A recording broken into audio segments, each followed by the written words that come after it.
And Savara with a new one. This is the most recent one that everyone has been talking about. Sianda. And you can see the lead girl has it all. This is the reason why I wore these pants. If you want to see what I'm talking about, please check out my Instagram because I tried to explain it in detail. I cannot afford the BBL, but you know what? Kuna nguo zingine nitavaa na zitaka smarter, whether you like it or not. But I want to hear from you. The hashtag is Amina at the Trend Live is my handle. And I'm so excited because my next guest is someone who I have been dying to get on my show for quite some time. But you know, he's busy. He doesn't just, you know, he's always all over the place. He's always all over the place. He's a man who has mastered the art of deep conversations while still looking like he just stepped off a GQ cover magazine. I don't know how he does it. I don't know. He's got the intellect, the banter, and the wardrobe to match. Whether he's podcasting about masculinity or dropping style inspiration, he does it all with flair. From Kenya to the UK and straight to your screens, welcome the effortlessly smooth, always well-dressed and endlessly insightful Eli Mwenda. My goodness me. Wow. Gosh, who's right? that? Who is that? You know what I love? I love giving people their flowers on my show. Yeah. Because I think there's no other place where you get it. I'm not used to it. I didn't lie. No. Did I lie? You did not lie. Exactly. But when you hear it, you're like, I was like, wow, who are you describing? really like... Is it myself? Yeah. Thank you so much. I appreciate that. Okay, so before we get started with the interview, I have to ask you a couple of things. So you have like 5 seconds per question. Say less. On this one. So what's the first dish that you hunt when you come back from your many travels? Chapati and stew. Chapati or any stew? Beef. Beef. Okay. Yeah. Who's your style icon?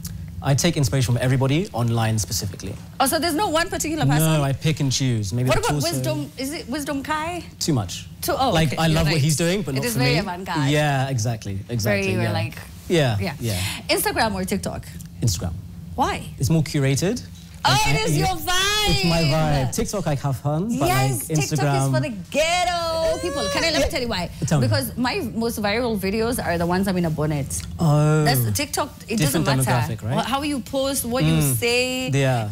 Definitely Instagram is for you. Wow, Agreed, that's agreed. true. Okay, yes. Your go-to song when you're feeling down? Ooh. It depends on what mood, but typically it'd probably be Usher, Superstar. Yeah. I like that. Yeah. Worst fashion trend that you've ever tried? Ripped jeans, in general. What? I know. Why? Yeah, my parents were like, it's not working. Okay, Years later, I said, you're right. Are there any other parents who looked at ripped jeans and thought, no, this no is professional, agreed. This looks like you're going to make it fine life? Yeah, yeah. Best dressed Kenyan celebrity? Probably Bien, because it works for him. You know what I mean? Like the monochrome and I think Brian styles him. Styles you as well. Yeah, Brian knows what he's doing. Shout out to Brian. Shout out to Brian. If you had a superpower, what would it be and why? Healing any type of pain. Okay, I love that. Worst date experience? Again, under 5 seconds. Someone turned up, I didn't invite them. Oh, like you were 3 now? No, just myself. And they made it a date. They were not invited. Shut up. That happened, yeah. A couple years ago. Okay. In this beautiful city. I feel like that would have been in Scary? itself a whole story. Okay, the last thing you Googled before we started the interview. Last thing I Googled was ChatGPT. Then in ChatGPT, I asked a very specific question about a scenario that I can't talk about. That would have happened in this interview? No. Oh, okay. Like this week. Oh, just generally? Yeah, I was like, why did this person XYZ do this? Oh, what does it mean? ChatGPT is a therapist, it's my therapist, by the way. Yeah. Is it yours? 100%. I have one, but also a virtual one on ChatGPT. Because it's they insightful. Understand you, yeah, bro. and they're on your side all the time. 24/7. Yeah, they're like, right? you've got this. Don't say you're stupid. You're the most amazing person ever. Do you make it talk back to you, like audio? Yeah, I do. I was like, read me a story. Yes, and you picked the voice. Exactly, yeah. Idris Elba, you're about to read me bedtime stories. You just don't know. You just don't know. All right, so now, like I said, you're the epitome of like going global, from traveling to just a bunch of stuff that you do. Thank you. How have you managed after all of these years to stay true to your Kenyan roots? Audience, I think so. I didn't grow up in Kenya. I left when I was a few weeks old. So I've just stayed true to myself, and a part of myself is Kenyan. So I don't pretend to be completely immersed in Kenyan culture, but I've grown up in a Kenyan household. but in London. So I'm just myself, and it kind of taps into both cultures, UK and Kenyan. Yeah, but does it feel like you can never fully fit in both? Now, a friend of mine who's a appointee told me that we don't understand the struggle of being a half caste because you're never fully white and you're never fully black. So 100%. do you feel like you're never fully Kenyan or ever fully? Ever. I've kind of accepted it though. Like in the UK, I always felt like I was other because I grew up in a very white neighborhood. Then when I come here, it's like I look like everybody else, but I'm still not Kenyan because how I speak, my context. So I've accepted it, and I use it to my favor now. I don't like think it's a bad thing. I think it's a good thing. So I embrace it. Are you an only child, or do you have siblings? I have 2 siblings. I'm middle child. So I crave attention in me. I crave. This is why you and I get along. There we so go. much. Yeah, middle child. Yeah. Like we just know how to survive on our own. We don't love asking for help. Never. We don't need anyone to validate us emotionally or mentally. Yeah, working on that. Right? But yeah. But there is something that does to us. Independence. All right, sure. so now, those are 2 completely different cultures. Was there any culture shock from either side? In a good way. I think I came here and it was so much warmer. I think in the UK, people are very standoffish. They're not as warm on a day-to-day basis with conversation. When I came here, everyone just speaks to everybody, just buying something at the market, buying something in the shop, you make a friend. So that was the biggest shock, and I loved it, and that's probably why I stayed. It's so crazy because that's the main shock that people now who travel from 100%. these countries feel when they go abroad. You know, you go to New York and no one says please, no one says thank you, no one says excuse me, no one greets you. They're just like, what do you want? Exactly. I'm like, what do you mean? What do I want? It's transactional. Hello, it's like hi, bye, done, you know? Yeah. Well, either way, you came back after how many years? I left when I was like 2-3 weeks old, so my whole life was over there. So you came back. I came back. Was, I think I could say it was relatively a very seamless... No. No? It wasn't seamless. I came on holiday, then I enjoyed business, then I ended up staying. So I didn't ever Oh, so you were not staying... This wasn't a plan? No. I realized, I got to Nairobi and it's a very entrepreneurial city, and I realized I had that bug, and then it just kept feeding the bug, and I kept going, kept extending my flight, and then 5 years later, I'm still here. 5 years? You were supposed to say how long? Like 3 weeks. 3 weeks? Yeah. And now it's been 5 years? Yeah, but there's a community of us. Everyone comes and just stays. Like, oh, there's so many. 100%. There's so many. I think of the 38 million. Yes, probably 8 million. Of our 54 million, 54, right? Like there's a very huge percentage of people who decide they come, and it's so warm and so nice. I think it's the warmth I just said, right? Yeah. 100%. So you've also shared some very personal things about your life. I know you didn't anticipate being a personality or a celebrity when you came to Kenya. How was that like? When you were all of a sudden not being talked about, all of a sudden now you're on a blog, you're like, are they talking about me? It started with just fashion. Like I came to just like make content about clothes and lifestyle, and then the audience was a consequence of that. And I didn't like it at first, but I've kind of just thrown myself into it and said, okay, if I'm doing it in a positive way, then there's nothing bad that can come from it. So I never anticipated it. I'm an introvert, so it's a bit weird, but I've got used to it after a few years. You're an introvert? Yes, 100%. Oh my... I'm nervous Wait, now. Wait, is that why a lot of your... You're nervous now? Right now, yeah. Shut up! Yeah, okay, I'm not shaking, but like a little bit, yeah. Why would you be? This is something that you do all the time. You don't get or is nervous? it because now you're... No. Really? No. But you're an extrovert, But so it makes sense. Yeah, it makes sense. I am. Is that why a lot of your videos are less... like you don't speak as much, no voiceover? Just in the house with the cats? Yes. Yeah, 100%. Yeah. But I've always said I'm a financial extrovert, so if I have to go make money, then I'll talk. Oh, you're like, I don't care what I gotta I'll be do. talking if I need to make money, but if I have a choice, I'll be in the house with the cats. You came by yourself, though. A lot of introverts do not go places by themselves. It's convenience. I don't like relying on people. Middle child. I don't want to rely on people. You see, it's full circle now. There's a stride. Okay, I see that. There's a balance. 100%. There's a balance. Also, it's late. Like, no one's coming with me at this time. So when you started sharing your relationships online. I did that. And there have been quite a couple. And I don't want to push you. So what do you want to share, though, about, like, sharing something so personal on the internet and people, like, twisting and turning and changing what was supposed to be so beautiful to something so unexpected? I want to share nothing. Absolutely nothing. Zero. But you've done it. So this is from those lessons. You were like, oh, like they don't only wish me happiness. They're just like waiting and watching. They're like waiting and watching. And it's honestly... Yeah, but like fashion's great. Like it is, which is how people have known. I love it. I love it though. I love it. Yeah. So that sort of changes how people perceive. Is that an intentional thing that you did where you were like, I just want to talk about work and I just want to focus on work and I just feel like no matter how much I want to share with my followers, it'll just be misconstrued or it'll be something... I think it's just trial and error. And I think now on the other side of that, I know where my boundaries are. And I think I keep it within positivity, like life advice, financial advice, anything to do with being a better man. Maybe later on I'll be more comfortable to talk about that stuff, but right now I know my pocket and I'm in a process too. So I'm like, I don't want to share until I'm there yet. That's where I'm at. Yeah. Okay. That's why I lean back to fashion. Like, clothes are good. Yeah. Okay, let's do that. Because I have the questions I could have asked you. I know. I saw the iPad earlier. I mean, I saw the iPad. You did. You did. You did. Do you want to talk about why you went to hospital? No. Okay, fine. I like that. Because I want to talk about your podcast. Of course. Now, same. this is something so incredible because your podcast has done things that we haven't even seen on the continent, Eli. This is so big. Let me continue to gas you up, okay? No, because the intro was crazy, but okay. This is true. Okay, fine. So, as we talk about about your podcast, Man Talk KE, which is your podcast, Man Talk, has been a game changer in African podcasting. And you have won the African Podcast and Voice Artist Award, receiving support from Spotify to produce a whole season in the UK. Yeah, so couple caveats. So I'm not the sole owner of Man Talk. I know you too. Yeah, me and Oscar Comer, fantastic co-host. So we're like 50-50, right? I was with him earlier, he says hi, by the way. Oh, he should have come. I know, he's busy. Why didn't you? Okay, he's in finance, he's a very busy guy. So I do like public stuff, you know? Okay. So, he's a pretty boy. Let me tell you, Oscar is the one behind the scenes. Oscar's a great beard. I'm joking. Great beard. Wait, Oscar. Yeah. So we started the podcast in 2019.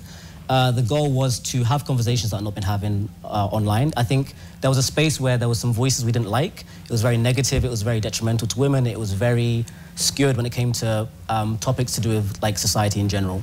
And we wanted to have more positive impact as two men that had the same mindset.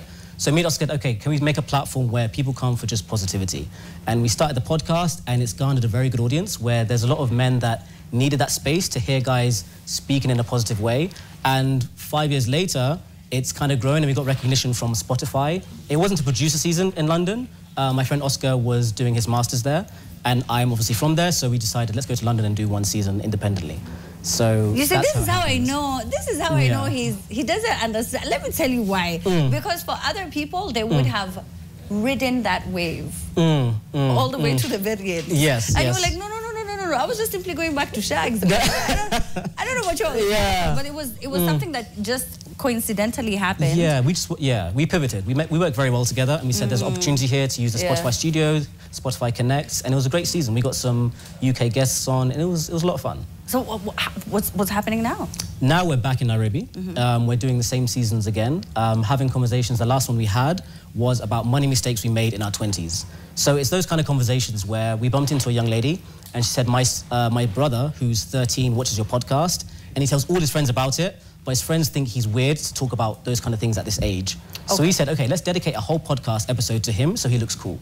So we basically said, we're going to talk to you at 13 years old. This is what we wish we knew at that age. And hopefully when he goes to school next week, he'll be very cool. So that's the kind of energy we're trying to project on our podcast. Just positivity and speaking to those young guys that maybe don't have a mentor, don't have a voice. And we bring people on that they're going to respect and listen to their point of view as well. So yeah, that's the idea of the platform. Eli, that's so kind. Thank you. Oh my gosh. There's a very big issue with bullying around the country. 100%. So I think it's just so timely for you to do something so thoughtful and so kind without, you know, it's rewarding, no thank you in return. You're just like, hopefully this will make their day, make their week, 100%. Give them some aura, right? Some cool points. 100%. We get some very nice DMs on the back of episodes. Do you? What's the craziest one you've ever received? Young men that, and not to make it morbid, but young men that are in a very dark place where they thought maybe I shouldn't be in this world anymore, and they've listened to some episodes and they've said, wait a minute, I'm not crazy for what I'm going through and what I'm feeling. It's okay to feel this. Maybe I can talk to somebody. They reach out, we direct them to a therapist, and that kind of channel. That's wild, because now you feel like... Wait, how was that? Like getting messages like those ones? It's happened a few times, yeah. Does it make you more aware? It makes you remember your why, because sometimes producing something, I'm sure you know with TV, it's you're expensive, like, you get tired, you know, some days you arrive on set, you don't want to do it. But then when you hear something, you're like, okay, if I feel bad those days, there's someone that's going to watch it and it might change their perspective, their day. So that's why we keep going. Yeah, because we've been financing it for 5 years.